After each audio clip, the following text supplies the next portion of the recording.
Alors, je suis heureuse de vous accueillir tous pour ce deuxième débat du Festival Cinéma et Droits de l'Homme 2021. Donc, une édition un peu particulière puisque nous ne sommes pas en salle, mais en VOD et avec des débats Zoom, mais on résiste, on maintient l'élan. Donc, ce festival toulousain est organisé depuis 14 ans par un collectif d'associations. Il y a 6 ONG.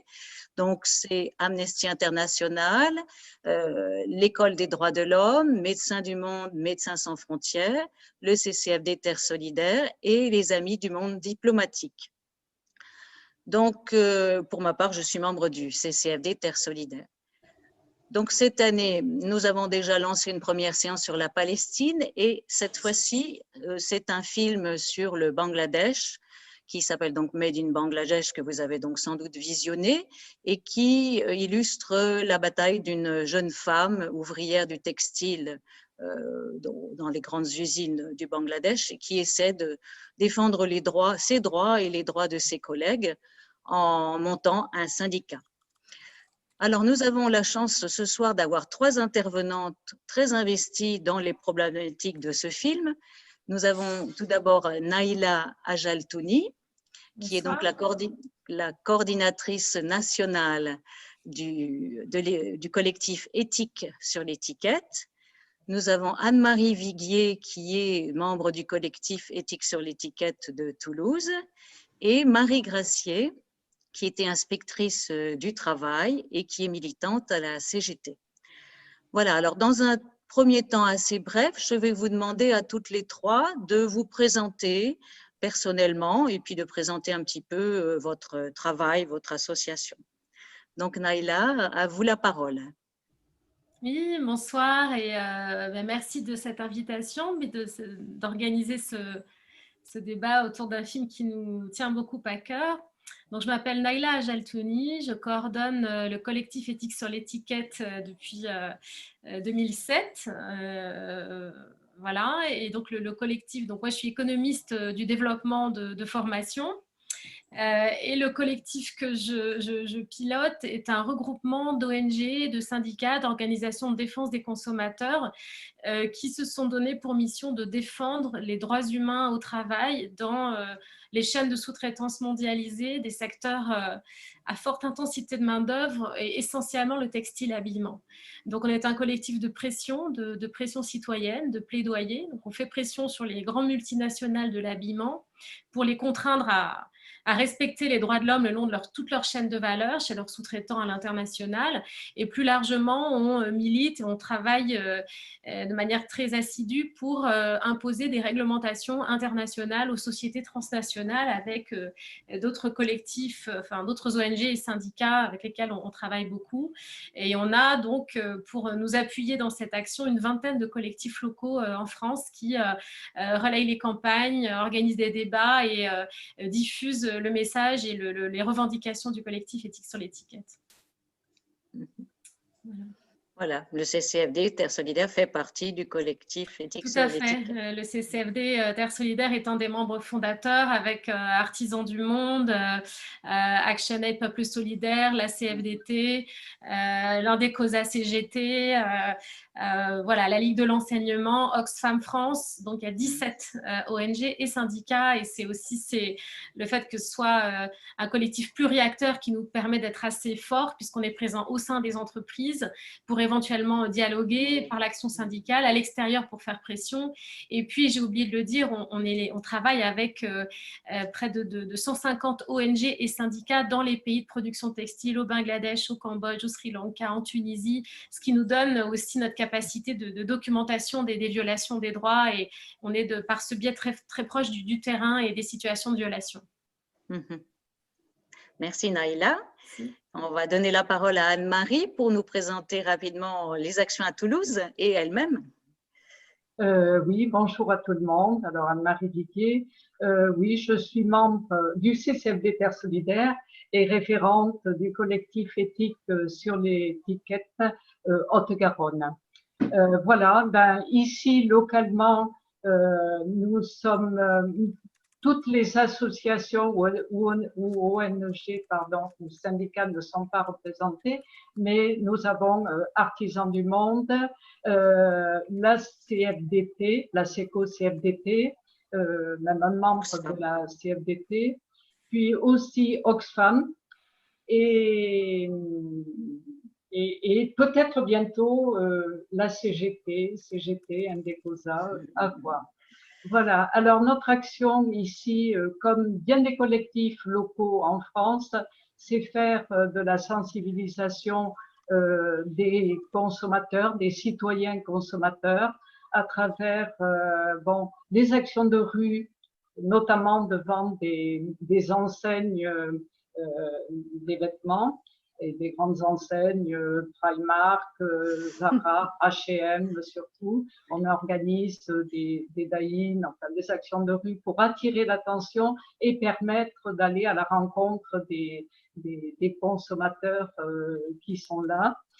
Notamment, on fait ça au moment des soldes, on cible certaines dates, hein, les soldes d'été, d'hiver, puis à d'autres moments, pour donc informer les consommateurs et aussi interpeller les marques, parce que c'est vrai que souvent ça les fait réagir. Hein. Je me souviens d'une fois chez H&M, l'une des responsables est sortie en me demandant pourquoi on s'installait devant chez eux, devant leur enseigne, puisque elles avaient une charte éco-responsable. Est-ce que je la connaissais? Bon voilà, ça veut dire que ça les touche. On fait aussi des interventions dans les établissements scolaires chaque fois qu'on le peut. On a été à Fermat, on a été à l'Institut catholique et on devait aller en mars dernier dans un collège à Plaisance-Touche. Bon, voilà, donc ça c'est important, faire cette sensibilisation. Et puis aussi, on relaie toutes les campagnes nationales. Et il y en a quasiment un petit peu tous les ans pour interpeller toujours et faire pression sur les enseignes et sur les marques donneuses d'ordre. Ensuite,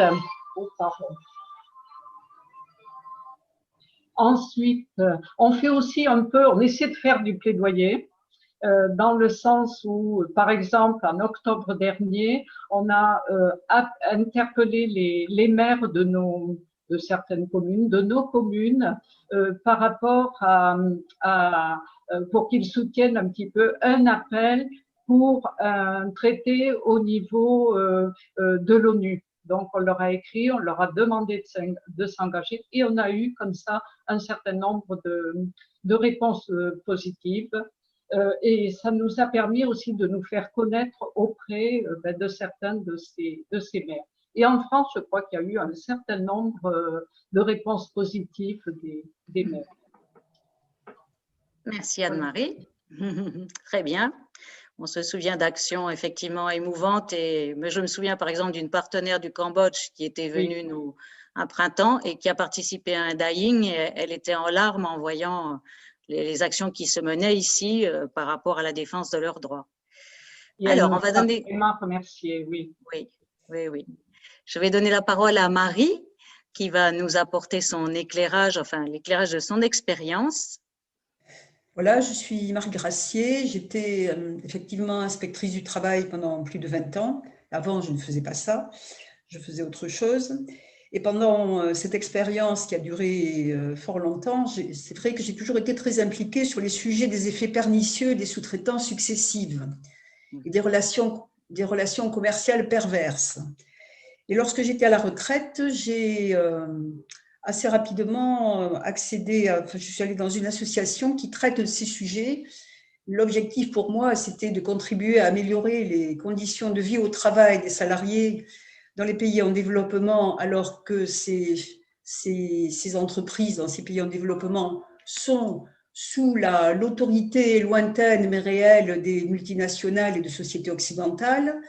Et mon idée, c'était l'idéal, oui, de créer des syndicats partout. Hein, voilà. Bon, je n'y suis plus dans cette association, mais c'est un sujet que je garde vraiment à cœur.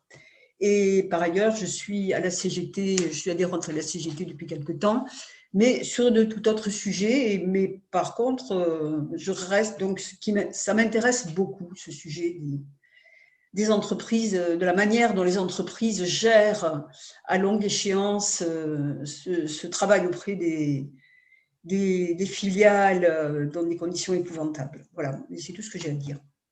Merci Marie. On va donc donner la parole aux participants. Donc, bien sûr, vous pouvez poser vos questions par le biais de la discussion, du chat. Éventuellement, comme on n'est peut-être pas très, très nombreux, on peut aussi vous donner la parole si vous le souhaitez. Donc, n'hésitez pas pour nous proposer des questions. Sinon, on va en lancer quelques-unes de notre côté. Peut-être le temps que les gens réfléchissent, formulent leurs questions, on pourrait demander à chacune des intervenantes, en particulier d'abord à Naïla, quelle est votre réaction devant le film quand vous l'avez vu pour la première fois ou même beaucoup de fois, comment vous avez réagi voilà, sur ce film. Hop, j'enlève mon micro. Oui, alors je ne sais pas dans quelle mesure les participants ont vu ce film. En tout cas, je vous engage toutes et tous à le voir. Moi, j'ai trouvé que c'était un très beau film, assez puissant, et puis un bel objet de cinéma. Et il nous a vraiment, enfin pour moi, il a vraiment illustré les combats finalement qu'on relaye et qu'on mène au quotidien pour la défense des travailleuses du textile au Bangladesh.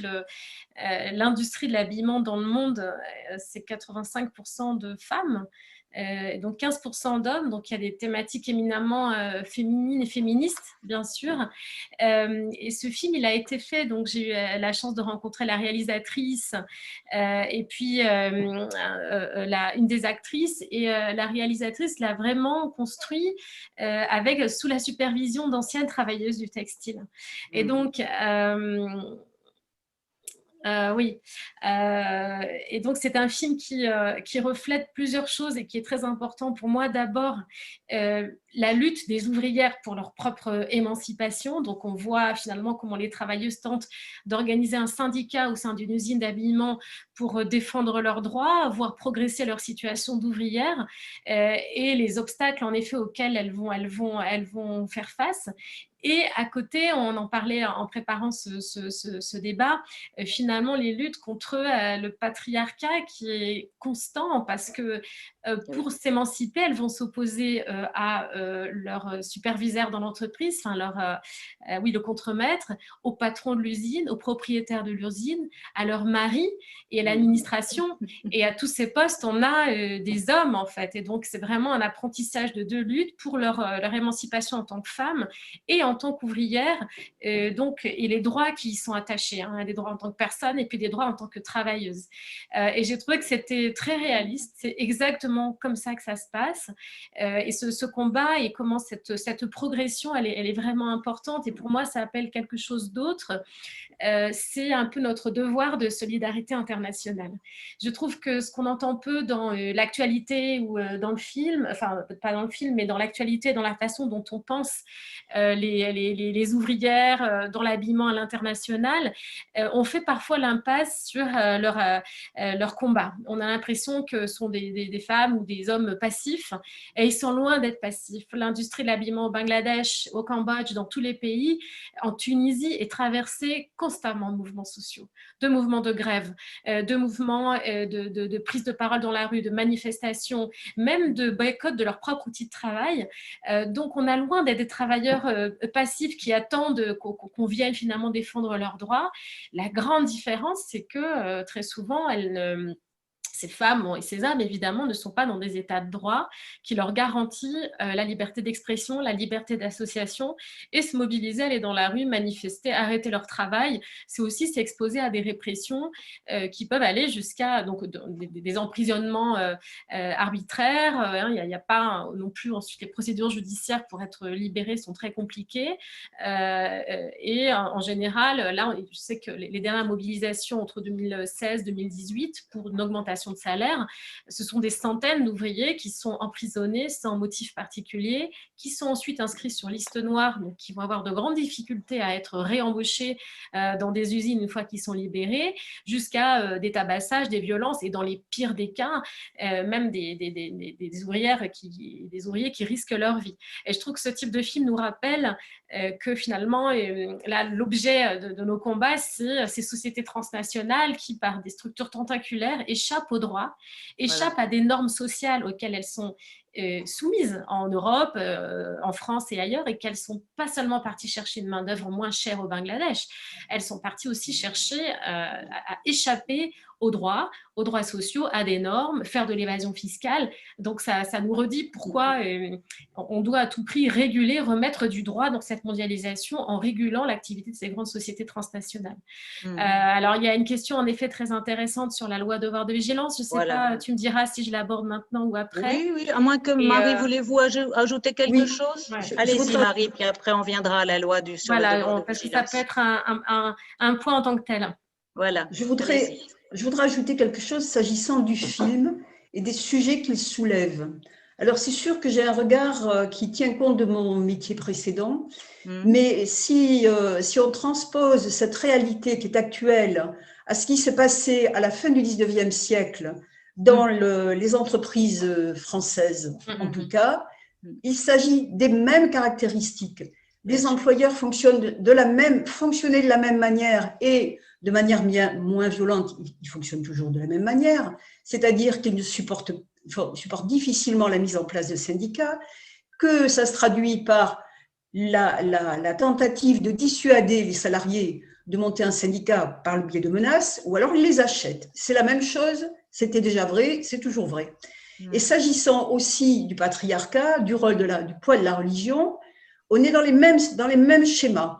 En fait, ce sont des religions monothéistes, désolé, mais enfin, quand on a quelques religions monothéistes qui mettent toujours la femme en dessous et sous l'autorité de l'homme. Et c'est les mêmes caractéristiques. Et pour en revenir à la mondialisation et à cette démarche qu'ont menée les multinationales pour aller s'implanter dans des pays à bas salaire, c'était autant pour bénéficier de ces bas salaires et d'une certaine soumission au départ de salariés qui avaient tout à attendre de l'emploi, mais c'était aussi pour réduire, voire faire disparaître les activités syndicales dans les pays où ils sont, les nôtres. Voilà ce que je voulais dire. Tout à fait. Merci Marie. Anne-Marie, tu veux ajouter quelque chose? Oui, ce que je dirais, moi, j'ai trouvé ce film, je l'ai vu plusieurs fois, puisque l'année dernière, on a animé quelques débats dans des salles et j'ai trouvé les gens très intéressés à chaque fois. Même quand on n'animait pas de débat, on pouvait faire parfois une présentation, le débat n'étant pas prévu après, mais ça a toujours été très intéressant parce que les gens étaient intéressés, demandeurs. Alors moi, dans le film, ce que j'ai envie de dire, c'est l'importance de l'éducation, parce que si l'héroïne, en quelque sorte, enfin, elle n'est pas la seule, a pu monter celle qui est la meneuse et qui aide à monter ce syndicat, faire naître ce syndicat, c'est qu'elle a reçu, elle a pu aller à l'école, elle a pu apprendre à lire et à l'écrire, donc ça lui a donné des bases pour pouvoir mener cette lutte, d'où toute l'importance de l'éducation, et ce qui n'est pas une réalité aujourd'hui au Bangladesh. Et à chaque fois que je revois le film, je me dis oui, il faut soutenir l'éducation là-bas. Alors, c'est pas le travail que fait le collectif éthique sur l'étiquette directement, mais bon, on en est bien sûr persuadé de cette importance. Oui, merci Anne-Marie. Alors, on va peut-être redonner la parole à Naïla à propos de la question de Jacques Millot qui nous parle donc de la loi. Il parle de la loi sur la RSE, en fait la loi sur le devoir de vigilance des multinationales, cette loi phare qui a été votée en France en mars 2017 et qui est en train de faire des émules au niveau de l'Europe. Donc ça, c'est quelque chose qu'il faut réexpliquer, c'est quand même un grand espoir. Oui. Tout à fait. Peut-être un peu de contexte pour celles et ceux qui ne connaissent pas Oui, cette loi. On prend souvent l'exemple du Rana Plaza, donc cet immeuble qui s'est effondré en 2013 précisément au Bangladesh et qui a oui, tué 1138 ouvrières. Il n'y a pas longtemps, je me penchais sur l'histoire, enfin sur la catastrophe d'AZF à Toulouse, c'était 31 morts. 31 morts et 2000 blessés, je crois. Le Rana Plaza, c'est 1138 femmes mortes sous les décombres d'un immeuble et 2000 blessés. Et à quel point on doit toujours s'indigner lorsque des travailleurs, enfin nous tous en fait, sommes mis en danger par, enfin juste pour laisser faire le profit sans entrave en fait. Et ce qu'a montré le Rana Plaza, donc on a vite découvert que beaucoup de marques internationales sous-traitaient leurs vêtements dans cet immeuble complètement délabré qui hébergeait sur 8 étages des ateliers textiles, on ne peut pas parler d'usine en fait, et des marques comme C&A, Primark, qui n'étaient pas encore en France, je crois, à l'époque, Benetton. On a commencé à voir apparaître tous ces noms, Auchan, Camaïeu. Et ce que le Rana Plaza a montré, c'est l'irresponsabilité juridique et donc l'impunité dont jouissent les multinationales dans la mondialisation. On n'a pas de loi qui nous permet de remonter la responsabilité à une multinationale européenne pour des dommages, et là ce sont des atteintes, des violations terribles aux droits fondamentaux, mais ça peut être aussi à l'environnement, qui sont commis à l'international. L'immeuble se serait effondré en France, il y aurait bien sûr des recours juridiques et puis une responsabilité pénale pour aller chercher les responsables. Or, à l'international, ça n'existait pas. Et donc, le Rana Plaza, donc, est arrivé en 2013, et depuis plusieurs années, plusieurs ONG tentaient en fait de faire adopter déjà en France une loi qui permettrait de rendre juridiquement responsable une grande multinationale pour les violations des droits fondamentaux et les atteintes à l'environnement commises tout au long de leur chaîne de valeur. C'est-à-dire on ne peut pas faire remonter les profits au-delà des frontières et que la responsabilité ne remonte pas. Donc, si Total peut exploiter du pétrole en Ouganda, il doit être responsable des conditions dans lesquelles il extrait ce pétrole. Et de la même manière pour H&M ou Carrefour, on ne peut pas uniquement puiser, échapper aux normes et ne pas avoir de responsabilité. Et on avait été aidé à l'époque, depuis 2011, le cadre normatif international reconnaît une obligation des États de protéger leur population des violations de leurs droits commises par les entreprises et reconnaît aux entreprises une obligation de vigilance. C'est un texte onusien, non contraignant, adopté au Conseil des droits de l'homme en 2011. Et sur cette base, on s'est rassemblés entre ONG et syndicats français et on a décidé de mener un combat pour que ce cadre international soit traduit dans une loi française pour enfin commencer à faire une brèche dans l'impunité des multinationales. Et donc, pendant 5 années, je passerai rapidement sur les combats, mais on s'est associé avec donc, le CCFD Terre Solidaire, Amnesty International France, Sherpa, les Amis de la Terre, ActionAid comme groupe central, la CGT, la CFDT. On a vraiment eu une coalition assez inédite, et puis des députés qui ont vraiment porté ce combat à bras-le-corps, qui se sont extrêmement engagés pour, pendant 5 ans, faire que cette proposition de loi, donc en plus c'était une proposition de loi qui émanait du Parlement, puisse exister.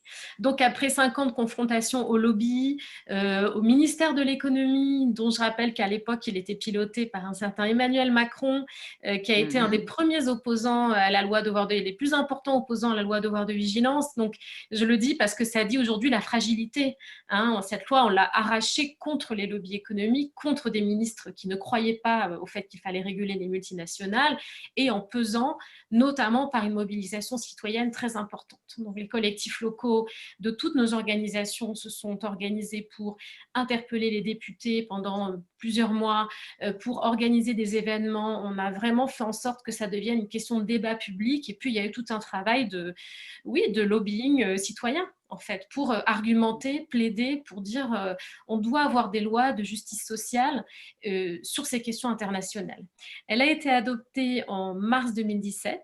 Et on a été soutenu dans cette action aussi par les fédérations syndicales européennes et internationales. On a beaucoup mobilisé le milieu syndical, par nos collègues dans différents pays européens qui nous ont soutenus pour que cette loi puisse apparaître en France. Notamment à l'époque, quand on avait un gouvernement socialiste, on pensait que on avait une opportunité, et donc une majorité parlementaire aussi socialiste, qu'on avait une opportunité politique pour que ce type de loi passe.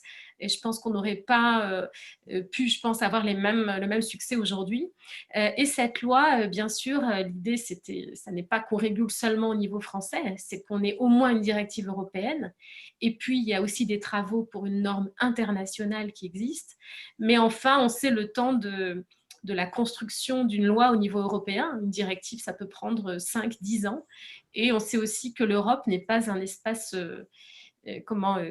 abstrait. Il est composé d'États, c'est un espace politique important. Et s'il n'y a pas un État qui commence à réguler, il ne peut pas emmener l'Europe avec lui. Donc, ça a été un peu le pari qu'on a fait. Et donc, depuis, plusieurs tentatives de législation ont essaimé en Europe. L'Angleterre et les Pays-Bas ont légiféré sur le devoir de vigilance, sur le travail des enfants, par exemple.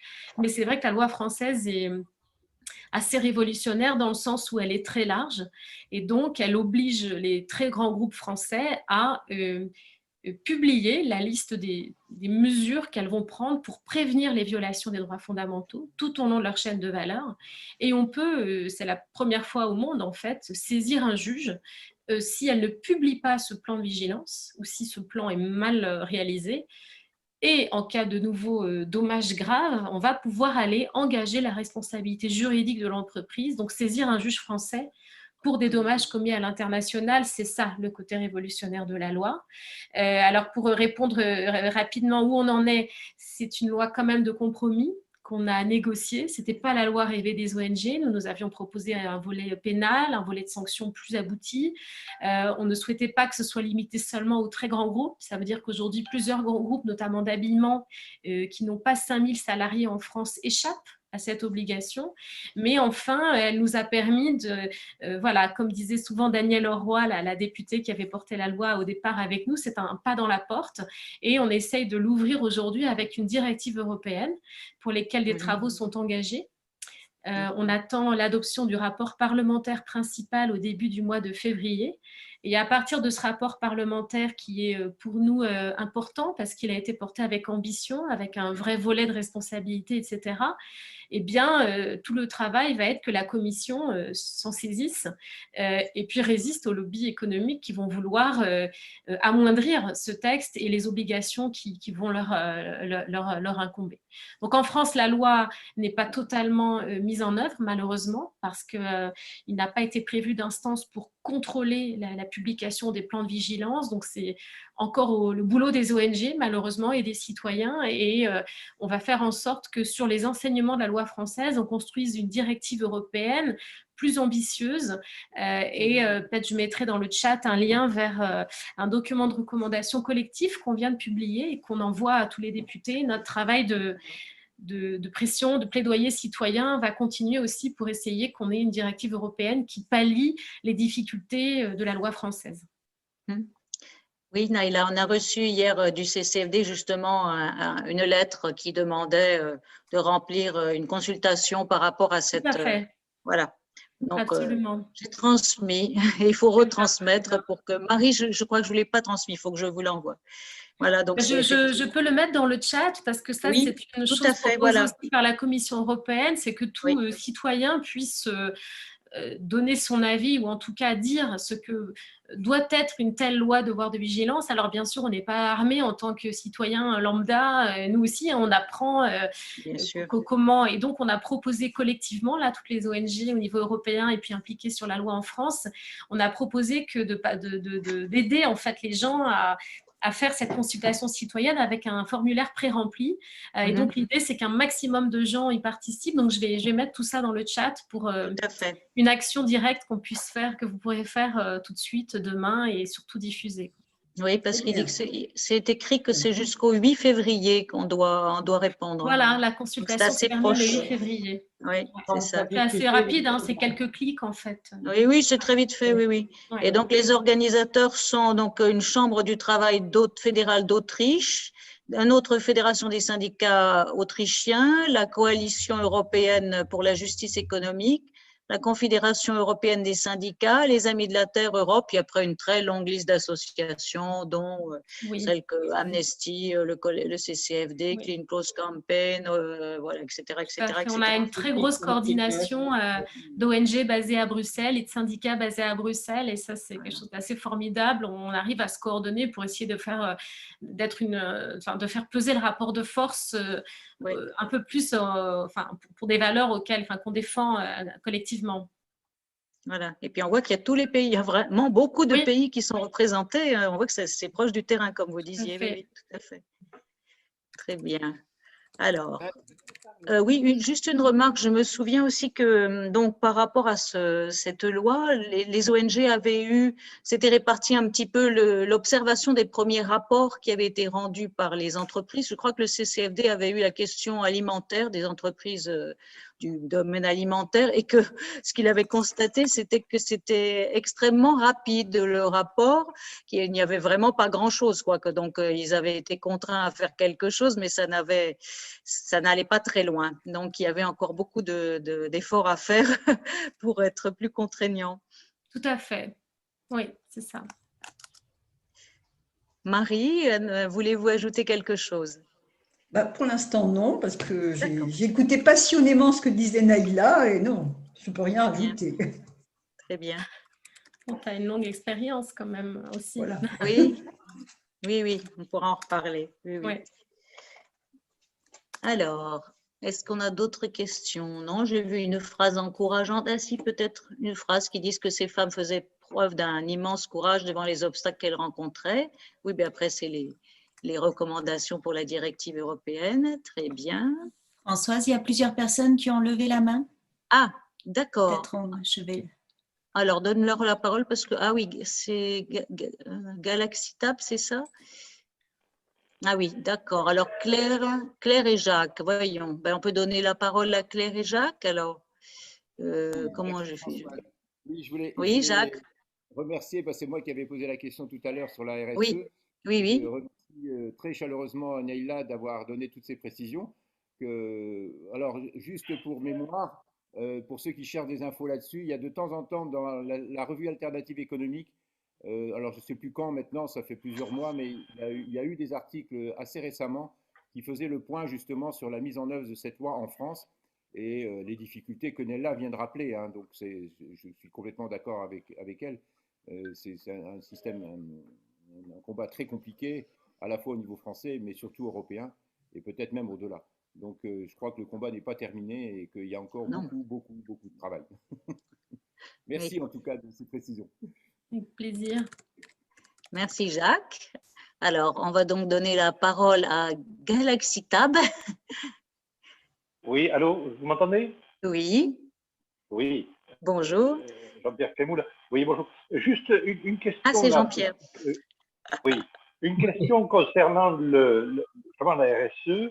Récemment, il y a eu un référendum en Suisse qui s'est soldé par un échec, puisque la proposition de loi de responsabilité sociale et environnementale des entreprises a été refusée par référendum. Oui, très juste. C'est un problème parce que ça montre encore que l'opinion, d'abord, est manipulable, mais est surtout pas prête à défendre ce type de combat. Hein, voilà. Donc, qu'est-ce que vous en pensez? Alors en fait, il y a une petite nuance qui est liée au système politique suisse, qui est un peu à l'image du système politique américain, avec un fonctionnement en vote populaire, donc citoyen, et en canton, qui seraient un peu les grands électeurs américains. Alors ce qui est dans cet échec, qui est toutefois une lueur d'espoir, c'est qu'au contraire, il y a une majorité en matière de vote populaire.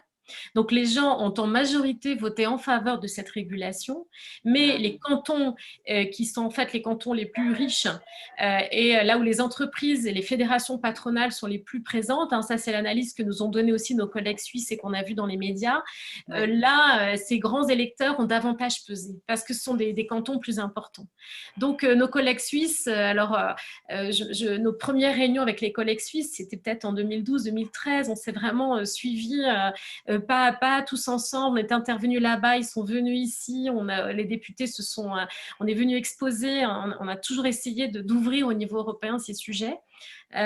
Donc, c'est un peu leur consolation, c'est qu'au contraire, dans un pays comme la Suisse, qui n'est pas un pays de tradition sociale nécessairement, c'est quand même un pays qui a aussi voté pour un vote populaire contre une 4e semaine de congé, je crois, ou 5e semaine de congé, c'est complètement délirant en France. Oui. Enfin, d'un prisme français, finalement, pour eux, ça a été une victoire en matière de construction d'un capital politique, puisque le vote populaire a été majoritaire. Et donc, par ce jeu, finalement, par l'organisation du système politique, les cantons et les fédérations patronales ont réussi à peser pour que le projet proposé par la société civile soit rejeté. Alors, c'est un système très complexe. Donc, l'Assemblée nationale, je pense, fédérale, a proposé ce qu'on appelle un contre-projet. Donc, c'est celui-là qui va être mis en œuvre et qui est très éloigné de ce que proposait la société civile et qui sera en fait une espèce de ce qu'on appelle de reporting, c'est-à-dire a posteriori, les entreprises disent ce qu'elles ont fait pour respecter les droits humains et l'environnement un peu amélioré, alors que l'idée de la loi devoir de vigilance, de la votation citoyenne suisse, de la directive européenne, c'est de prévenir les risques en fait. Et on dit souvent aux entreprises, on n'est pas là pour s'amuser à vous coller des procès toute la journée. On n'a pas les moyens, c'est pas notre boulot et c'est pas ce par quoi on est mu et ce pourquoi on existe. On existe pour prévenir les violations des droits fondamentaux et faire que toute personne dans le monde puisse vivre dignement, indépendamment de vos volontés, de la recherche de profit. Et les lois qu'on mène, elles visent à ça. À ce que les entreprises, si enfin on arrive à introduire un système de sanctions, si enfin elles sont redevables, nous, ce qu'on veut derrière, c'est modifier les modèles économiques, modifier les décisions économiques pour qu'elles soient plus fondées uniquement sur la recherche de profit à tout prix, mais sur le respect d'un socle de droits fondamentaux de base et du respect de l'environnement. Et la sanction, elle n'intervient que pour prévenir, en fait. On est tous sanctionnés dans la société quand on franchit des règles, les États sont redevables, les citoyens sont redevables, il est temps que les acteurs les plus puissants de la mondialisation soient redevables, et pour ça, ça veut dire en effet des systèmes de sanctions et pourquoi pas pénaux. Voilà. Donc, en effet, c'était quand même une déception parce qu'ils ont travaillé des années. C'est dur de relancer ce type de votation, se relancer dans un combat, mais toutefois, pour eux, le fait que les citoyens aient en majorité adhéré à ce projet leur permet d'envisager peut-être de futures lois qui pourraient aboutir un jour. À noter aussi que la Suisse est un pays où il y a de grandes multinationales qui ont leur siège. Oui, bien sûr. Quelques-unes. Ce sont la première contre qui il y a eu du lobbying, Nestlé, dans les années 70, c'est très vieux. Tout à fait. Et oui. Tout à fait. Oui, je me souviens, j'étais très ado et on protestait contre le lait maternisé qui était vendu là-bas. Oui, oui. Mon Dieu. Bien. J'ai envie de dire quelque chose qui n'a rien à voir avec la Suisse, surtout je n'y connais strictement rien. Mais j'ai envie de revenir sur ce sujet des multinationales qui jusque-là faisaient ce qu'elles voulaient, là où elles voulaient, n'importe quand, et sur le fait que ce qui me paraît fondamental, mais ça vient d'être dit, c'est cette possibilité d'aller au pénal et d'avoir un droit réel et reconnu transnationalement, alors que pour avoir été quelques années dans une association qui s'occupait du RSE, on était dans une approche de pédagogie et tout ça. Et moi, je me disais, mais on n'arrivera jamais à rien avec quelque chose comme ça. On peut toujours faire des tentatives dans les ONG, de contribuer à la compréhension des employeurs pour que, au travers de leurs filiales et des démarches commerciales, ils arrivent au bout à faire quelque chose, mais c'est perdu, c'est homéopathique et ça ne sert à rien. Enfin, c'est pas que l'homéopathie ne serve à rien. Attention. Mais en tout cas, c'est vrai que c'est fondamental qu'il y ait ce seuil du droit. Voilà ce que je voulais dire. Oui, c'est la différence entre droit dur et droit mou aussi. Voilà. Oui. Oui, tout à fait. Alors.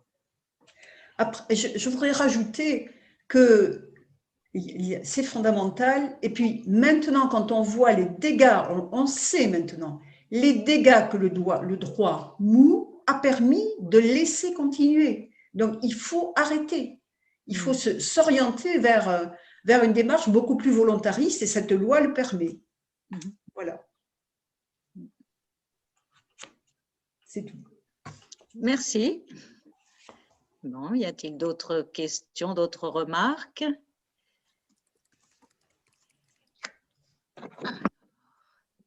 Peut-être une question par rapport à l'histoire de de Chimou, enfin de cette ouvrière. Qu'est-elle devenue? Qu'est devenu son syndicat? Naïla, peut-être? Écoute, je ne sais pas. Alors, bon, là, c'est une fiction, hein, donc oui. c'est une fiction, oui. Mais quelques temps après, inspirée en fait, pas forcément d'une histoire en particulier, où je me souviens plus trop ce que m'avait dit la réalisatrice, mais elle relate ici des combats oui, réguliers. Mais on avait fait venir à plusieurs reprises des travailleuses après le Rana Plaza pour venir témoigner, et non seulement témoigner, mais pas seulement être des témoins, être aussi ce sont aussi des femmes qui revendiquent, et on est parti rencontrer des politiques. Il y a eu un très fort écho médiatique. Alors parfois ça fonctionne, parfois ça ne fonctionne pas. Et le problème au Bangladesh aussi, c'est que c'est un pays qui n'a pas ratifié les 2 conventions de l'OIT, l'Organisation internationale du travail, pour la liberté syndicale et le droit de négociation collective. Comme les États-Unis, par ailleurs, je le rappelle. Là, dans la Silicon Valley, il y avait quelque chose d'assez révolutionnaire. C'est un syndicat, c'est formé chez Google. Il faut se rendre compte qu'aux États-Unis, ces États-Unis ne sont pas du tout un pays progressiste sur la question de la liberté syndicale. Or, on sait que la création d'un syndicat, c'est ce qui va déterminer l'accès aux autres droits. Comment revendiquer de meilleurs salaires si on ne peut pas s'organiser pour construire ces revendications? Donc, il n'y a pas vraiment de fédération non plus très construite au Bangladesh. Il y a une multitude de syndicats. Et quand on dit syndicats, là-bas, c'est beaucoup des syndicats de boîtes où vous allez avoir des fédérations un peu locales. Donc, nous, on travaille par exemple avec 2 fédérations syndicales, souvent assez politisées, hein, soit communisto, assez à gauche, et puis ils vont avoir aussi un travail humanitaire, par exemple. On était allé avec mon collègue du CCFD, justement, à l'époque, 6 mois après l'effondrement du Rana Plaza au Bangladesh. Les syndicats sur place, on était à distribuer de la nourriture. Donc, il y a aussi cette fonction de proximité aux femmes, et puis toute une question de formation. C'est-à-dire savoir qu'être ouvrière, être travailleuse, ça ouvre. On a des droits en tant qu'ouvrière, en tant que travailleuse, et que ces droits sont protégés par des conventions. Et toute la difficulté dans ces pays, mais on y fait face aussi en France, hein, malheureusement, évidemment, dans une bien moindre ampleur, et il faut qu'on se rende compte de l'importance de l'organisation des syndicats, en fait. Et des acquis sociaux et de ce que ces luttes sociales ont produit.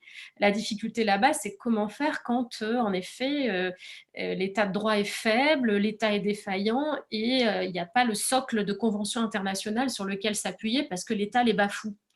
Voilà, donc les syndicats peuvent se créer au sein d'une entreprise, puis se dissoudre et être recréés par ailleurs.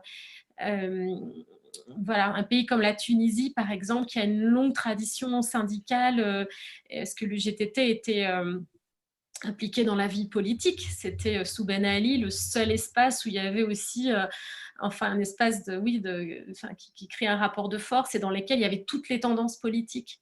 Donc la question de la syndicalisation se pose différemment en Tunisie. Et, les femmes, les hommes peuvent plus facilement syndiquer, mais vous allez avoir d'autres difficultés liées à la sécurité sociale, à la précarité du travail, au harcèlement sexuel. Ce sont des choses dont on parle peu, qui ne sont pas toujours faciles pour les ouvrières d'aborder, surtout qu'un peu partout, les personnes en responsabilité, comme on dit dans les syndicats, sont des hommes, alors que la majorité sont des femmes. Donc il y a ces questions aussi enfin, qui sont peut-être un peu différentes que ce qu'on peut expérimenter dans nos pays. Voilà, donc la question syndicale est très sensible au Bangladesh. D'accord. Je peux prendre le son? Oui. Vas-y, vas-y. Bonsoir. Ah, c'est Monique. Oui, bonsoir. Après Monique. Je ne sais pas si vous en avez parlé, mais une réflexion de Marie Gracier sur peut-être maintenant la possibilité de porter plainte contre une multinationale, et le CCFD, après de longs mois de cheminement, de réflexion sur ce sujet, a pris la décision de pouvoir, dans certains cas, justement d'aller devant la justice. Il y a une plainte contre Total. Est-ce que Naïla peut-être en sait un peu plus que moi à l'instant présent? Oui, c'est la fameuse loi devoir de vigilance qu'on a évoquée avant. Et juste réagir, coucou Christiane. Et oui, merci, tu me rappelles qu'en fait, oui, j'ai confondu. Donc, en effet, c'est pas une fiction. Ah, il me semble. Et c'est vrai que c'était une histoire, oui, puisque je suis bête, mais la travailleuse était là en France, elle a fait la tournée, elle est venue témoigner et elle lui a dit, bon, bah, moi je suis blacklistée, je ne peux plus travailler, mais elle avait fait ce choix, elle était aussi protégée par maintenant une notoriété, l'équipe du film, donc elle n'était pas dans le besoin. Et en effet, Christiane, tu précises que ça, je ne savais pas qu'elle est partie en Jordanie. En Jordanie, oui. D'accord, et qu'elle a quitté mari et pays. Bon, oh là là, c'est la révolution. Pour le mieux, j'espère.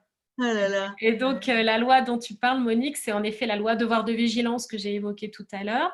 Oui. Aujourd'hui, donc, il faut quand même des conditions particulières pour qu'on puisse déposer plainte. Dans le textile, c'est un peu difficile parce qu'il faut qu'on puisse prouver que l'entreprise, son plan de vigilance est défaillant et que l'entreprise a manqué à son obligation de vigilance. Donc, pour l'instant, les cas juridiques, les cas en justice, sur le fondement du devoir de vigilance, il y en a plusieurs.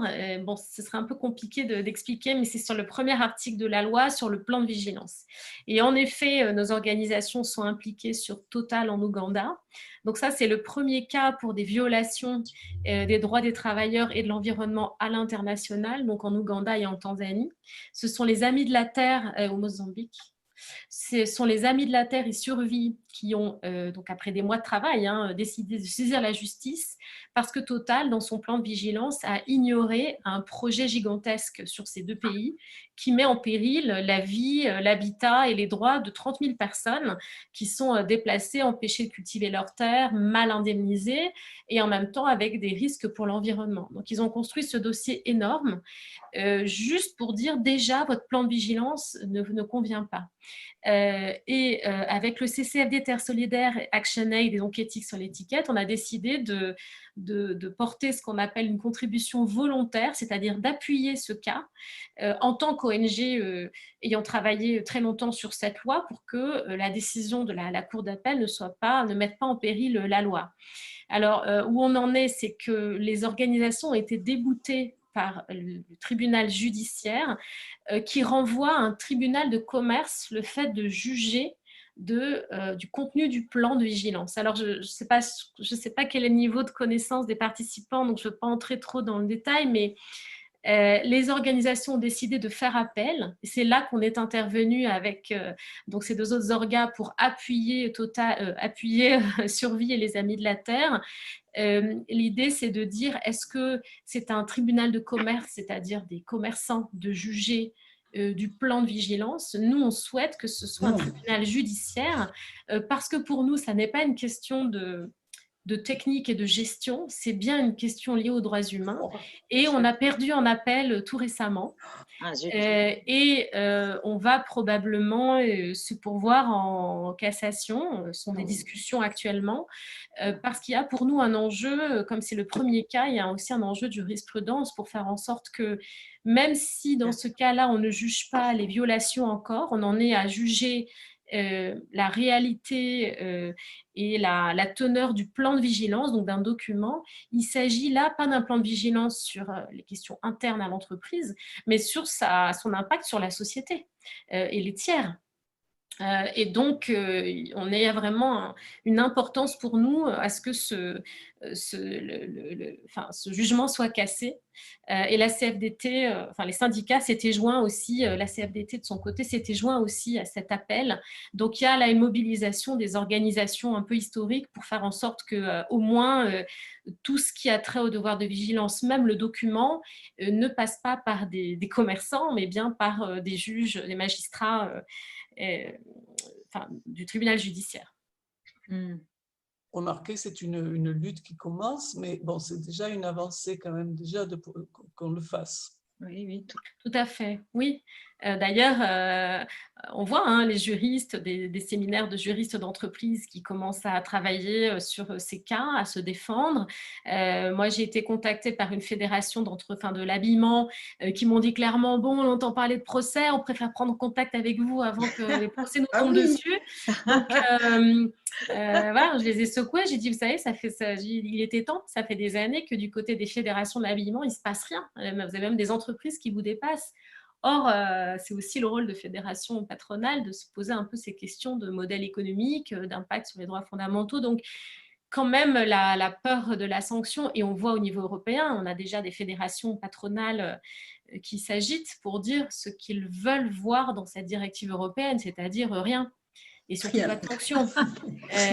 Voilà, on rejoue là au niveau européen ce qui s'est passé, donc on ne s'attend pas à ce que cette directive se passe sans combat de notre part, quoi. ONG comme syndicat. Mais il ne faudrait pas que la directive européenne bloque l'application de la loi sur la vigilance en France quand même, hein. Non, oui, on n'espère pas, hein, d'où l'enjeu que cette directive soit plus ambitieuse et qu'elle prenne en compte les faiblesses de la loi en France, pour qu'en effet, au moment de la transposition, la loi, on ne puisse pas avoir une loi amoindrie, quoi. Et oui, tout à fait. Il y a un mouvement très important au niveau européen, on est vraiment organisé, alors même entre ONG et syndicats, ONG entre elles, ou société civile, on n'est pas forcément d'accord sur ce que doit être le contenu, mais sur la responsabilité juridique, sur le fait que cette loi doit être transsectorielle, sur un tas de choses, on se retrouve, voilà, si vous avez le courage de lire ce doc de recommandations qui n'est pas hyper agréable à lire, même pour nous, au moins ça peut donner un peu une idée des enjeux, quoi, autour de ce type de directive. Et pour l'instant, un Parlement qui est assez, des députés qui l'ont porté sont assez alignés en fait sur nos recommandations. Évidemment, on les alimente en toute transparence. Ça veut donc dire qu'il faut vraiment faire du lobbying au niveau européen. Tout à fait. Tout à fait. C'est vraiment fondamental. Voilà, le lien vers la consultation là est important. S'il peut circuler, je vous le remets là, c'est important. Oui. Et en fait, nous, ça fait très longtemps, ces questions européennes. Donc d'abord, on a attendu le renouvellement de la mandature, mais donc depuis 2019, les travaux. Et d'ailleurs, il y a déjà deux rapports parlementaires et le rapport principal. En un an, c'est assez rapide en fait comme processus pour l'Union européenne. Donc on voit qu'il y a peut-être une prise de conscience de cette attente de la société civile et des citoyens. Et encore une fois, tout l'enjeu, ça va être que cette directive ne soit pas trop amoindrie, quoi, trop vidée de sa substance, qui fera tout son intérêt pour une loi d'efficacité, de prévention des violations.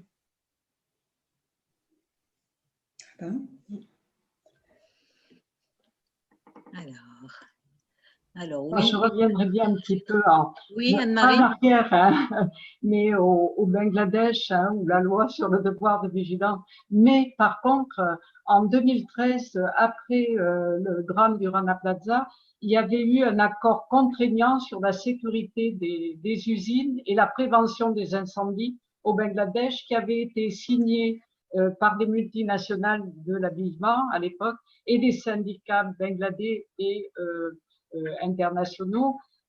Alors, cet accord, il s'est en quelque sorte appliqué, mais en 2017, il fallait que 3 ans après, il soit en quelque sorte renouvelé ou reconduit ou renégocié. Je ne sais pas, Naïla, comment on dit. Mais en juin 2017, plusieurs multinationales et des fédérations de syndicats ont signé le renouvellement de l'accord sur la sécurité des usines et la prévention des incendies, des risques. Où est-ce qu'on en est? J'avoue que moi, j'en suis restée un peu à 2017-2018. Où est-ce qu'on en est aujourd'hui? Est-ce que cet accord vaut toujours? Est-ce qu'il y a eu des avancées? Quand est-ce qu'il va devoir certainement être renouvelé? Est-ce que c'est tous les 3 ans? Où est-ce qu'on en est?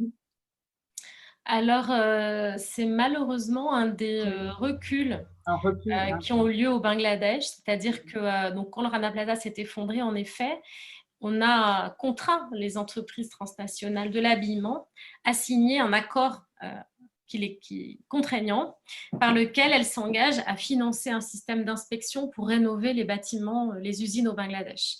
Et on le sait peu, mais on essaie de le redire, cet accord, on l'avait déjà construit avant le Rana Plaza, parce qu'à l'époque, c'était Peuple Solidaire, ActionAid Peuple Solidaire, on avait documenté plus de 700 morts depuis 2005, je crois, donc entre 2005 et 2013, dans des effondrements d'usines ou des incendies d'usines au Bangladesh, dont le parc fournisseur a cru de manière exponentielle dans les années 2000-2010. Le Bangladesh est devenu le deuxième atelier, je ne sais pas si vous voyez la différence entre la taille entre la Chine et le Bangladesh. Le Bangladesh, c'est encore le deuxième exportateur de textiles habillement au monde, donc c'est considérable. Et donc, ces entreprises ont pullulé sans qu'il y ait un investissement dans une industrie qui soit, d'abord, qu'on puisse former des travailleurs et qu'on ne produise pas seulement des vêtements low cost de mauvaise qualité dans de mauvaises conditions. Et notamment, il n'y a pas eu de travail sur les bâtiments. Donc, les incendies d'usines et les effondrements étaient légion. 700 morts pour nous, donc en 8 ans, c'était déjà considérable. En décembre 2012, il y avait eu l'incendie de l'usine Tazreen, dans lequel 112 travailleuses sont mortes. C'était déjà pour nous des points de non-retour. Et en fait, il a fallu, et donc on avait été voir ces marques en disant, voilà, ça fait des mois qu'on documente ça. Allez-vous vous engager à, au moins, en tant que donneur d'ordre internationaux, sécuriser les bâtiments des travailleuses à qui vous sous-traitez vos vêtements, en fait. Vous êtes responsable de leur sécurité. À l'époque, Auchan, Carrefour nous avaient retoqué et on était en train de prendre des rendez-vous et le Rana Plaza s'effondre.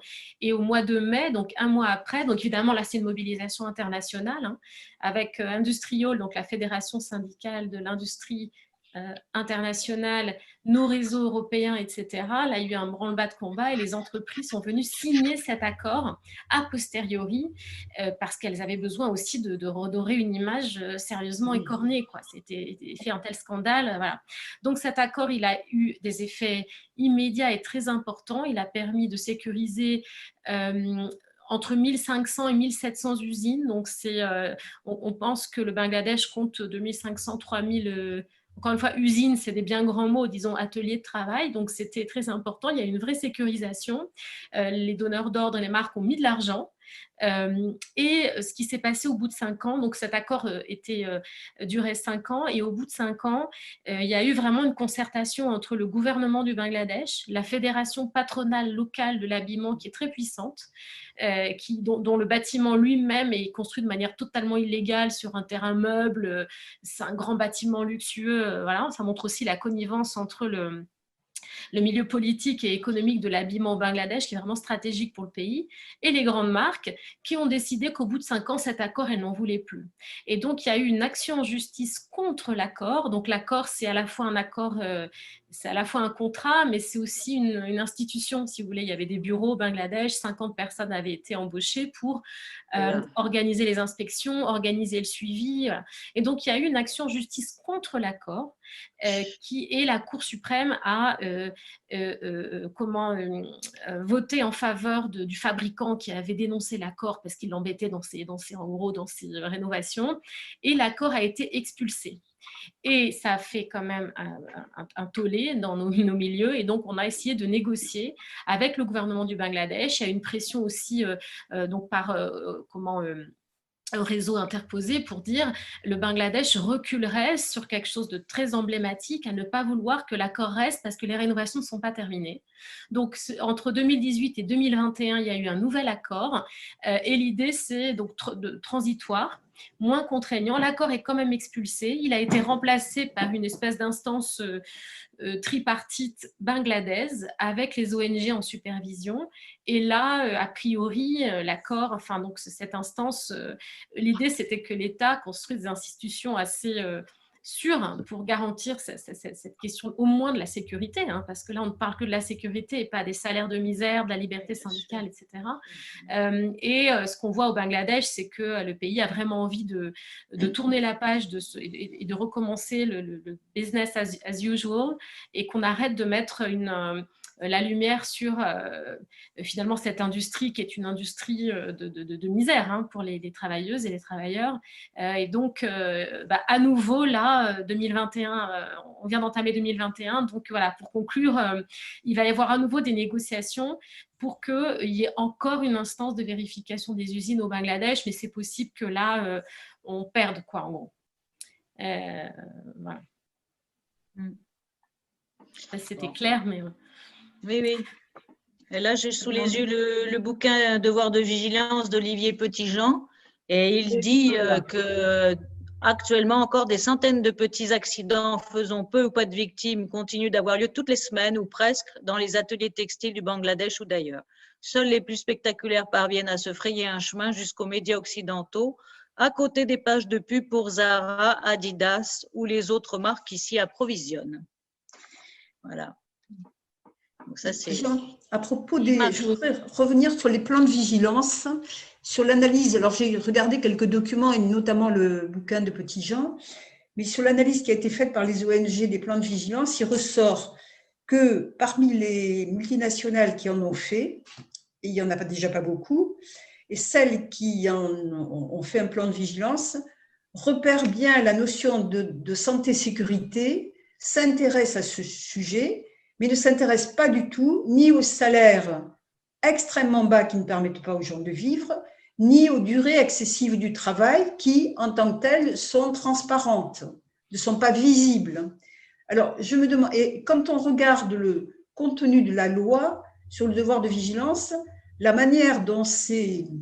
Bon, je n'ai pas les termes en tête, la manière dont les thèmes sont libellés ne permettent pas vraiment de faire rentrer ces notions-là dedans. Et il va falloir sûrement se bagarrer au plan juridique pour arriver à ce que cette loi intègre aussi ces domaines-là, c'est-à-dire des salaires bien trop bas par rapport au minimum vital dans le pays où travaillent les personnes, et puis le problème des durées de travail qui sont excessives et qui sont à l'origine d'accidents, mais tant qu'il n'y a pas d'accident, ça ne se voit pas, quoi. Hein. Et je ne sais pas qu'en pense Naïla, justement. Bon, c'est des discussions qu'on a eues aussi de manière très approfondie sur la loi. Il ne fallait pas on ne voulait pas produire de plan de vigilance type, précisément pour ne pas transformer finalement ce plan en une liste de cases à cocher qui ferait que les entreprises pourraient se dédouaner d'une liste validée par les ONG et les syndicats. Et la question du plan de vigilance, on a mis 5 items en fait, dont le premier, c'est cartographier ses risques. Ça veut dire que déjà, la multinationale doit savoir où elle produit et dans quelles conditions. Rien que cette étape n'est pas réalisée. Et donc là, vous avez des différences d'interprétation. Les entreprises disent on doit avoir fait une cartographie, mais la loi ne dit pas qu'on doit la publier. Donc nous, on se bat là-dessus. Et en fait, c'est un boulot colossal. Idéalement, enfin, c'est pas aux ONG d'aller vérifier que la loi est mise en œuvre. Pendant ce temps-là, il y a Sherpa et le CCFD Terre Solidaire qui ont fait un boulot remarquable avec data-activistes pour aller croiser des bases de données déjà pour savoir quelles sont les entreprises concernées par la loi. Ça, c'est le boulot du gouvernement. Et donc, pendant longtemps, on a émis des recommandations, des communiqués de presse, on a rencontré les responsables pour dire est-ce que l'État compte se doter d'une instance de contrôle? Parce que sinon, votre loi n'est pas effective. Et on nous a gentiment félicité de faire notre boulot correctement, mais là, on est capable de vérifier 3 plans de vigilance, il faudrait en vérifier 200 en fait. Donc, c'est ça la difficulté. Et puis, c'est le plan de vigilance, il va être propre à chaque entreprise. parce que entre Total, Dassault, Carrefour ou des entreprises plus petites, les risques vont dépendre de là où elles opèrent. En revanche, dans à la fois l'exposé des motifs et le champ d'application, enfin les domaines concernés, on a bien indiqué que sont concernés tous les droits fondamentaux encadrés par les textes et conventions internationales comme la Déclaration universelle des droits de l'homme, le pacte international relatif aux droits économiques, sociaux et culturels dans lequel il y a la question des salaires, les normes de l'OIT. Donc, le cadre normatif, il existe. Et à côté, Sherpa a fait un travail de guide sur la définition du plan de vigilance plutôt pour ce qu'on appelle les parties prenantes internes, donc les syndicats par exemple. Donc finalement, on a trop mâché le boulot aux entreprises. Il y a un marché énorme sur le devoir de vigilance. Il y a plein de cabinets qui peuvent vous faire votre plan. La question, c'est la question de la volonté politique en fait. Les entreprises n'ont pas envie de le faire parce qu'un bon plan, ça veut dire revoir son modèle. Ça veut dire que quand on s'appelle Carrefour, qu'on sous-traite au Bangladesh, on doit avoir mis dans son plan de vigilance les risques, c'est au Bangladesh, sous-traitance sous-traitance dissimulée. Ça veut dire qu'en Chine, il y a la question des Ouïghours, du travail forcé. Et en face, elle doit dire les mesures qu'elle prend pour prévenir ces risques. Et c'est ça que le juge va juger. C'est là la difficulté, c'est que ces mesures deviennent opposables juridiquement. Donc, moins on en met dans son plan, moins on s'expose. Et donc, nous, on doit voir le plan, arriver à confronter les données du plan avec les infos de terrain qu'on a sur les violations. Et tout ce travail, il est long, fastidieux, et en plus, on a désormais la bataille du juge, c'est-à-dire qu'en plus, on veut la bonne juridiction. Voilà, donc, à la limite... cette loi, elle reste fondamentale, mais là, ce qu'on essaye, c'est d'aller plus loin, en fait. Et nos billes, maintenant, c'est dans la directive européenne, dans le traité international onusien. C'était sûrement pas une loi parfaite, ce sont des tentatives. Voilà, donc, c'est voilà, work in progress.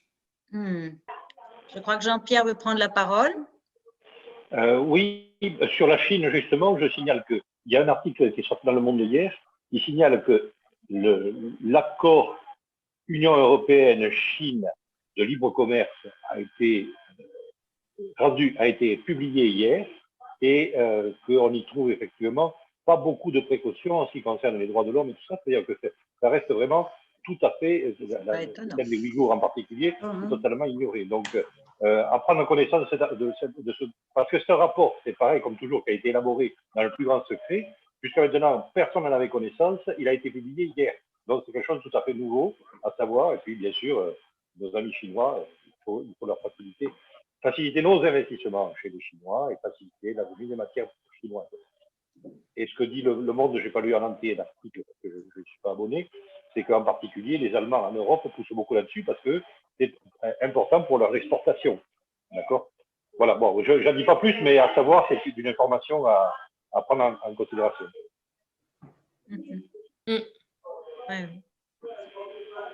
Oui, c'est un autre combat. Alors là, c'est même un accord d'investissement. Et pas de libre-échange. Et oui, ça fait partie des combats un peu globaux, de faire en sorte que les accords de commerce et d'investissement soient conditionnés au respect des droits fondamentaux. Donc, en effet, ce n'était pas le moment, étant donné les crimes contre l'humanité commis contre les Ouïghours, de signer ce type d'accord d'investissement. Donc, des voix s'élèvent au Parlement européen, mais malheureusement, pas suffisamment fortes. Alors, je vois un message de Christ. Pardon. Effectivement, pas voté encore au Parlement européen pour le moment. Il y a quand même une majorité de PPE, etc., qui risque de faire passer ce genre d'accord. Voilà. Bon. D'accord. Je vois un message de Christiane là qui insiste. Elle avait déjà suggéré l'idée d'une cagnotte contre Total. Cela peut être mobilisateur localement, plus peut-être qu'une signature sur une pétition. De plus, c'est un problème environnemental et les jeunes y sont très sensibles. 1 euro, cela engage. Cela ne nous empêche pas d'agir pour une directive européenne. Alors, est-ce que ce genre d'action est lancé, des cagnottes? Alors, je ne comprends pas bien l'objet de la cagnotte. contre Total. Ben, peut-être pour le procès, là, pour l'appel. Pour nous donner de l'argent aux ONG? Je pense, oui, je pense, j'imagine. Pour Enfin, si Christiane veut prendre la parole, oui. si elle veut compléter. Oui, je veux bien. Voilà. Oui, tout à fait. Je veux dire par là que ça coûte cher d'aller faire une procédure en cassation. Bon, là, on a la preuve d'une mauvaise foi absolue.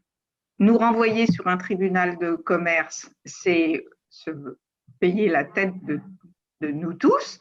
Eh ben, en contrepartie, on va, avec tous nos réseaux locaux, être capable de proposer une cagnotte. Mettez-nous 1 euro, ça vaut plus qu'une signature. Et au moins, vous récoltez en échange un peu de moyens pour réussir, parce qu'on a eu ce problème quand même, vous l'aviez évoqué, pour soutenir les avocats qui défendaient les Amis de la Terre. Et tout. Donc, ça coûte des sous. Donc, et je pense que là, on a un outil. Bon, il suffit de faire une cagnotte comme il y en a tant et on les propose à nos réseaux. Et tous les syndicalistes de notre région ne peuvent que relayer.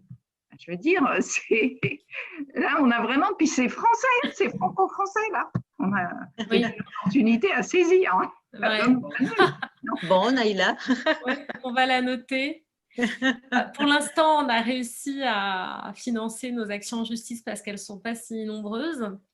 Et ça n'a pas, pour l'instant, ça n'a pas été un obstacle. Bon, c'est notre première action, donc on arrive aussi à mutualiser des frais d'avocat et puis à trouver des avocats engagés, en fait. Oui, c'est ça. Qui ont aussi des convictions, des valeurs. Mais pourquoi pas, ça peut être un outil de mobilisation citoyenne. En effet, vous aussi, prenez part à cette action. Je trouve que c'est un peu à double tranchant parce que quand de gros orgas... nous, on n'est pas gros, mais sur des cas, quand il y a vraiment d'énormes frais de justice, on est capable de dire on a besoin de 25 000 euros, aidez-nous. Je pense que ça peut marcher. Là, les montants sont beaucoup moins importants. Et pour l'instant, on est assez fort aussi pour pouvoir faire ce type d'action. En effet, si on est confronté à des montants beaucoup plus importants, ça pourrait être une bonne idée aussi, en effet, de proposer aux citoyens, avec nous, en fait, c'est un moyen, en effet, de lutter pour un monde plus juste, quoi. Et comment autrement mettre la pression sur cette directive européenne au niveau des médias, par exemple, Naïla, qu'est-ce qu'on peut imaginer? C'est vrai que lorsque on communique avec des actions concrètes comme des dying ou des manifestations devant l'Assemblée nationale. Bon, en ce moment, c'est un peu compliqué avec le confinement ou le climat actuel, mais est-ce qu'on ne peut pas imaginer des choses visuelles qui frapperaient un peu l'opinion pour qu'on parle plus de toutes ces causes? Je ne sais pas. Oui, c'est un boulot qu'on fait un peu en continu, en fait. Et autour du procès Total, il y a eu pas mal de médiatisation qui nous ont valu aussi des échanges avec les avocats de Total qui ont même cité pendant donc nous on était en intervention volontaire en appel, et donc ce que font les avocats, c'est aussi citer les tweets, citer les procès d'intention, donc il y a aussi, voilà, c'est un peu sensible, mais on essaye de le faire. Ce qui est intéressant, c'est qu'on a désormais des journalistes qui suivent de près ce sujet, et il y a des sujets pour lesquels on a besoin d'une très forte mobilisation citoyenne et d'autres pour lesquels des actions plus ciblées sont plus utiles. Et pour nous, c'est important d'avoir... donc, je trouve qu'on arrive à le faire, et ce qu'on veut aussi en tant que défenseur de tous les droits et de défense de l'état de droit, c'est faire en sorte respecter les décisions de justice et essayer d'avoir confiance dans un système judiciaire. Donc, éviter de critiquer des décisions, même si on n'est pas d'accord, on ne peut pas remettre en question, on croit fondamentalement à l'action en justice et aussi à l'indépendance de notre justice. Voilà. Mais en effet, on fait ce travail d'aller cibler des journalistes qui vont suivre ces procès. Alors, il y a beaucoup de journalistes de médias déjà un peu engagés, je dirais, ou orientés sur des questions de justice sociale et environnementale, comme Reporter, Bastamag, mais on est à des millions de clics sur ces journaux. Ce sont des journaux quand même qui ont une belle audience. Et à côté de ça, Le Monde, Libé nous suivent, France Culture. Voilà, c'est vrai que c'est pas Hanouna qui a invité une représentante, je mets 1000 guillemets, de Génération Identitaire, mais voilà aussi l'état du débat aujourd'hui. Et aussi les responsabilités des médias dans leurs choix éditoriaux. Voilà. Mais en tout cas, le moment venu, on ne manquera pas de mobiliser aussi les militants pour des actions plus visibles. Lorsque c'est nécessaire. Sur les Ouïghours, ça a très bien pris. Et là, on est moins dans une action en justice. Et il y a vraiment une action concrète, quotidienne à avoir. Raphaël Glucksmann fait beaucoup de travail à travers les réseaux sociaux et on est en lien, c'est-à-dire qu'eux, ils ont un peu les réseaux, la notoriété et en revanche, ils n'ont pas nécessairement l'expertise et le dialogue avec les entreprises. Donc là, on est partis ensemble rencontrer Kering, etc. Donc, il y a aussi ces collaborations, ces liens qui se créent pour faire en sorte qu'on soit plus fort, en fait. Mais en effet, on doit aussi chercher des moyens de se mobiliser confinés. On est nous-mêmes tous confinés. Bon, Éthique sur étiquette, c'est une petite ONG. Hein, on est 2 maintenant, c'est super. Mais on est un gros collectif. Mais on reste petit encore en ressources humaines. Donc, on cible bien sûr nos actions. Très bien. Alors, je ne vois pas d'autres questions. Anne-Marie, vas-y. Moi, je reviendrai bien sur une question du salaire, parce que le combat éthique sur l'étiquette, c'est aussi celui d'un salaire vital, notamment au Bangladesh. Hein, on a mené il y a eu des campagnes de pétitions, des actions, etc. Les ouvriers et des ouvrières se sont battus au Bangladesh en 2016, 2017 et puis avant et même après. Des milliers d'ouvrières ont mené des manifestations, ont protesté, soutenues par des syndicats. Ça a fait l'objet d'ailleurs d'une sévère répression. Ensuite, il y a eu en avril 2018 un front uni pour une augmentation du salaire minimum, mais ce salaire minimum n'a jamais atteint 200 €, qui serait le salaire minimum pour pouvoir satisfaire presque les besoins fondamentaux. Alors, j'aimerais peut-être, Naïla, que tu nous dises un petit peu un mot de cette bagarre-là. Aujourd'hui, je ne sais plus, en 2020-2021, quel est le salaire de ces ouvrières de l'industrie textile. Est-ce qu'il a vraiment augmenté? On est encore très loin des 200 €, des 200 $, pas euros, dollars, bien sûr. D'une manière générale, dans les pays de production textile, donc ça c'est une enquête d'un réseau qui s'appelle Fair Wage Network, donc le réseau pour des salaires justes, on estime qu'il faudrait multiplier les salaires de 2 à 5 pour avoir des niveaux de salaire vital dans les pays de production textile. Donc c'est quelque chose de central et c'est très compliqué parce que c'est tout le modèle économique du secteur qui est fondé sur les bas salaires, notamment depuis l'arrivée de ce modèle qu'on appelle la fast fashion, donc c'est cette mode à petit prix qui renouvelle constamment les collections, souvent des vêtements de piètre qualité. Et je dis souvent aux étudiants, parce que maintenant je suis passée de l'autre côté, qu'on s'est habillé autrement. Ma génération, il y a 20 ans, ça n'existait pas en fait. H&M, Primark, Zara sont arrivés massivement, disons, au début des années 2000.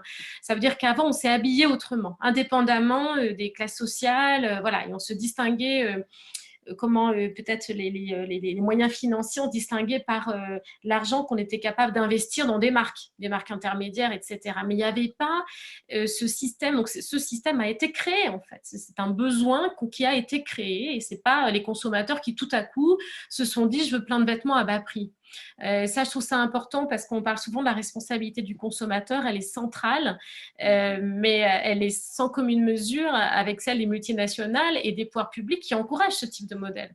Comment faire pour consommer autrement quand pullule à côté de chez soi, et encore, je dis à Paris, on est un peu privilégié sur cette question des petits commerces, des commerces de ville, etc. Mais moi, mon père est en banlieue parisienne, à côté de chez lui, il n'y a que des centres commerciaux dans lesquels 1 euro sur 2 dépensé va dans les poches d'Auchan.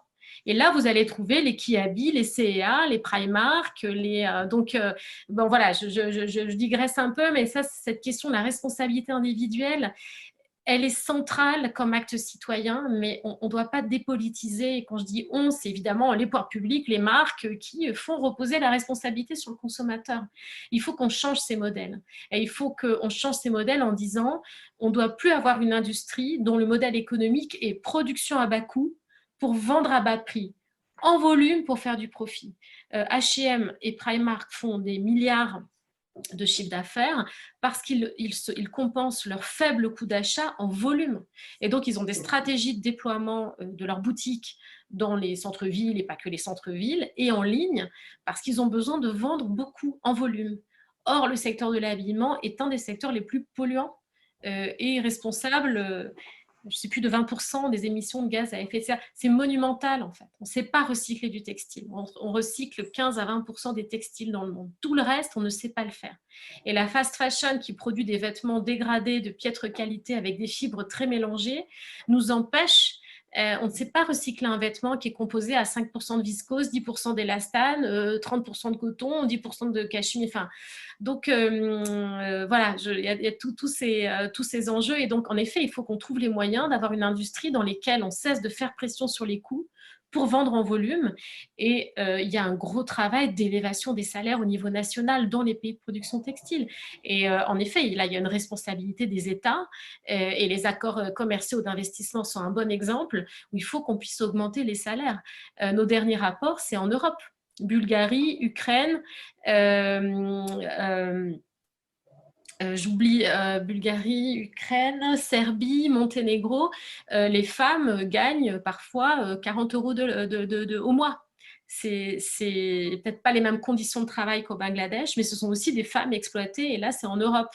Donc, il y a vraiment toute une industrie à repenser et un nouveau modèle économique à défendre avec une grosse responsabilité des pouvoirs publics. Et notre responsabilité individuelle, elle est une responsabilité, bien sûr, de consommateur et puis citoyenne. Les actions de pétition, les actions en ligne, l'interpellation sur les réseaux sociaux, l'interpellation des députés, tout ce qui fait qu'on arrive à mieux réglementer. Pour moi, enfin, aujourd'hui, c'est là qu'on aura les transformations de modèles, tout en repensant, bien sûr, ces modes de consommation. Mais c'est, je crois, très difficile quand on est né avec des vêtements à 4 €. De tout à coup repenser ces modes aussi de consommation quand la part de l'habillement dans le panier de biens est si dérisoire. Et quand en plus, il y a des disparités sociales qui se creusent et puis une paupérisation de beaucoup de personnes qui n'ont plus trop le choix que d'aller acheter pas cher. Alors, on a toujours le choix de pas d'acheter 2 t-shirts plutôt que 8 parce que c'est pas cher. Et là, c'est vrai qu'il y a une rééducation oui, du consommateur à faire, mais je pense que c'est aussi le rôle des pouvoirs publics, en fait. Alors, je note dans le chat les références du livre d'Olivier Petitjean. Voilà. Alors, vous voulez que je ne fasse pas de bêtises? Il est très facile à lire, très intéressant et je trouve très, très facile à lire. Oui, oui. Donc, je vous le recommande. Tout à fait. Alors, devoir de vigilance. Alors, on peut le commander auprès du collectif Éthique sur l'étiquette ou du collectif de Toulouse. Ah, d'accord. Oui, ouais. C'est là que je l'ai eu. Voilà. Il n'en a plus, mais on en recommandera. Ah oui, on vous en enverra plein. D'accord. Je voulais revenir, Jacques et Milo. Je voulais revenir sur ce que tu viens de dire, Neïla. Je pense que... Françoise, je crois qu'il y avait une question aussi sur le patriarcat. Oui, voilà. Mais on a déjà un petit peu abordé. Enfin, on peut le reprendre, mais il y a quelqu'un qui a pris la parole. Là, je ne sais pas qui c'est. C'est Jacques. J'ajouterais. D'accord.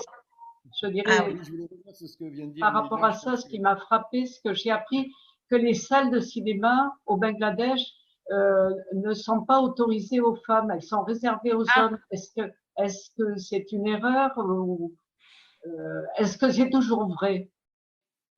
alors, tu me l'apprends et je j'ai aucune idée D'accord. sur cette J'ai question. lu ça, j'ose pas vous le confirmer, mais je me suis dit, oh là là, ça en dit long. Ouais, Il y a encore tout à du fait. travail, oui. Ah là là.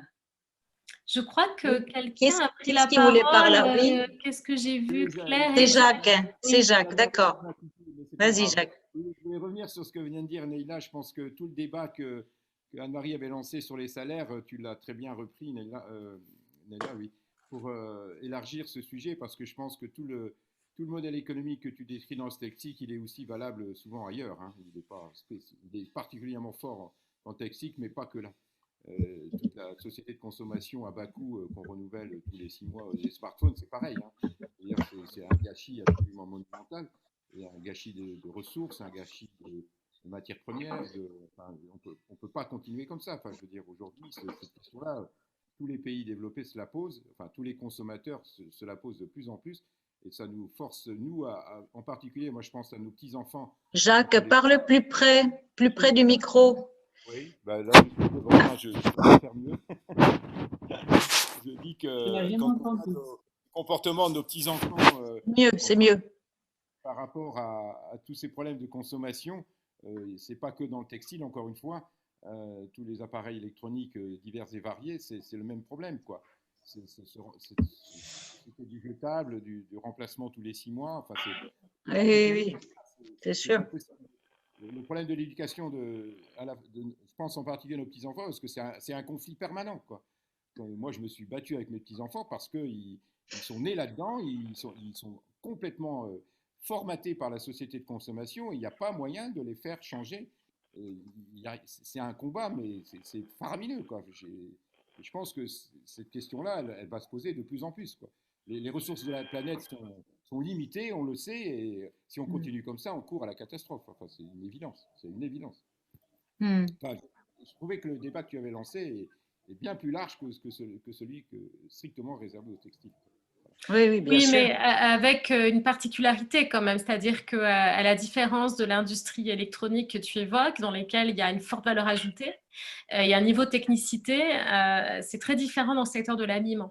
C'est vraiment le secteur à forte intensité de main-d'œuvre et à faible qualification. Et il y a un faible niveau de technicité. Donc, c'est particulièrement prégnant dans le secteur de l'habillement parce que, mais c'est aussi une erreur. On pourrait investir, encore une fois, dans une industrie de qualité en formant des ouvrières, des ouvriers et en élevant. Il y a des pays dans lesquels il y a d'autres niveaux de qualification dans le secteur de l'habillement. Un smartphone, le low cost, bon, il y a beaucoup de renouvellement, c'est vrai. Comme quoi, tout n'est pas seulement lié au pouvoir d'achat, parce qu'en effet, on a des jeunes, moi j'ai fait des interventions au milieu scolaire, ça fait longtemps, mais ils me disaient, mais il faut que je renouvelle mon smartphone. Et je lui dis, ah bon, pourquoi? Elle me dit, bah parce qu'il n'y a pas les mêmes fonctionnalités. Et évidemment qu'à 15 ans, je ne suis pas certaine qu'on ait besoin des fonctionnalités de l'iPhone 7 à l'iPhone 8. Donc, il y a toute cette éducation. Mais c'est vrai que dans le secteur de l'habillement, on peut produire des vêtements à 2,50 et les vendre à 4 euros en raison du faible degré de valeur ajoutée en fait du secteur. Donc c'est vraiment emblématique en fait de cette pression sur les coûts. À un moment, quand on veut un niveau de technicité, on ne peut pas pressuriser les coûts autant qu'on peut le faire là où il n'y a pas de besoin, encore une fois, de main-d'œuvre à forte qualification. Et puis la question du volume. Ces magasins ont besoin, pour compenser leur faible coût, de s'étendre en masse et en volume. Et donc les déchets, donc c'est très important dans l'électronique, mais dans l'habillement, ils sont considérables parce que les vêtements c'est vraiment c'est l'obsolescence programmée dans le vêtement en fait. Le vêtement est conçu pour ne durer que les chiffres sont terrifiants. C'est 5 semaines, je crois, un vêtement H&M ou 4 lavages avant qu'il ne se déforme, qu'il perde sa couleur. Voilà. 5 semaines, un vêtement H&M ou 4 lavages. Aïe, aïe, aïe. 5 semaines, un vêtement. 5 semaines, En mon Dieu. moyenne, les chiffres, voilà, ça ne veut pas dire que tous les vêtements sont comme ça et que nous, on va forcément acheter ça.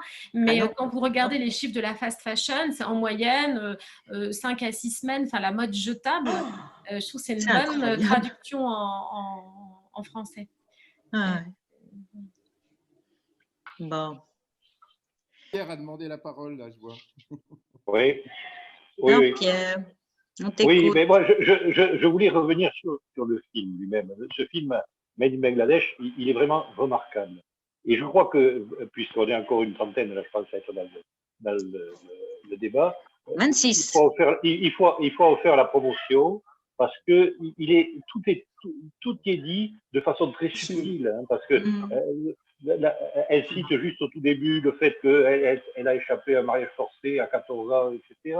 Il y a l'oppression patriarcale, il y a l'oppression du mari, il y a l'oppression religieuse où le mari lui dit qu'il faut être humble et où elle est obligée de porter le hijab. Il y a l'oppression patronale, bien sûr. À la fin, l'oppression politique avec le fonctionnaire qui tout y est, y compris le passage des représentants des multinationales dans l'atelier. Oui. Vous avez du secours, très bien, ça va, bon, tout est réglé. Et y compris au tout début d'ailleurs, l'accident avec un décès. Oui. Et tout est par petites touches, mais tout est, enfin, tout, peut-être pas tout, bien sûr, mais l'essentiel est dit et de façon très subtile. En plus, il est très bien joué. Et il est beau. Oui. Il est très beau. Ah oui, c'est vrai. Donc, n'hésitez pas, je voudrais dire, faites la promotion de ce film. Il est encore sur la plateforme et on le trouvera ailleurs. Voilà. Oui, oui. Et ce qui est extraordinaire, c'est qu'il est joué par des ouvrières. Enfin, c'est pas des comédiennes, c'est vraiment des elles sont excellentes. Qui ont été formées, qui ont appris à travailler un petit peu la couture de façon à pouvoir jouer dans le film. C'est ce que j'avais lu. Tu nous le confirmes, Naïla? C'est quoi, pardon? Ça coupe un peu? Oui, le fait que les ouvrières que l'on voit dans le film ne sont absolument pas des actrices. Ce sont parfois des ouvrières ou des femmes qui ont appris la couture pendant quelques mois, mais ce ne sont absolument pas des actrices. Oui, oui. Ce sont pas des ouvrières. Écoute, j'ai un peu oublié le contexte parce que j'ai vu beaucoup de films et de docus. On a dû elles ont, pour certaines d'entre elles, certaines connaissaient la couture, mais pour plusieurs d'entre elles, elles ont pendant plusieurs mois un petit peu appris à se servir des machines, le contexte pour de le film. Mais ce ne sont pas des actrices et des femmes de là-bas qui ont été formées, oui, pendant quelques mois, voilà, pour pouvoir jouer dans le film. Et je trouve qu'elle joue remarquablement bien